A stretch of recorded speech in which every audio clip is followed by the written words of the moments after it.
صباح الخير يا شباب. الآن مع الشاعر نبيل النديش. اسمعوا كلام. هذا موجه الاستحقاقي قال لنا ليش ما انضميت الى ثوره 2011؟ قلت ان صوتي ما دخل بالسالفه.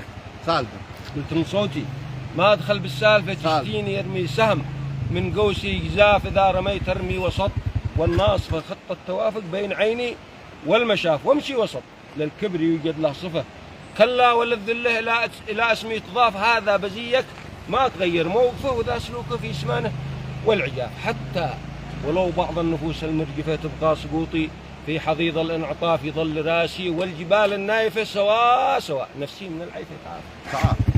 قال مثل الشجرة تلقى المنايا واقفة ما تنحني، والموت يقطفها قطاف. بعض الأوادم بالصفات الزايفة يتظاهروا وقلوبهم ما هي نظاف، قلوب سوداء حاقدة مستهدفة حسن الكرامة والشهامة والعفاف، اسلوبهم اعطى المقنف واعطفه، واكرم كريم تكسب ثقاله والخفاف، دور ضعيف للهنجمه وتعسفه، وشل نسعه واربطه للبحر زاف.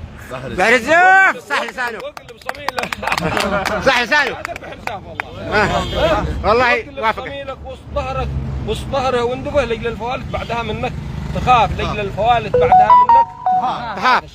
وتحياتي. شكرا. صح الله لسانك. صح الله لسان الشاعر نبيل النديش على هذا القصيدة الممتازة والممتعة جدا، وتحياتي لكم يا شباب.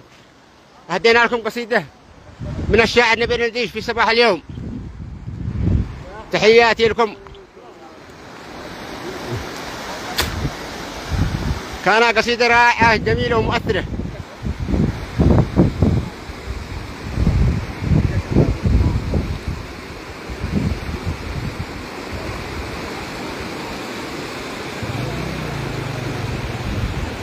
Good.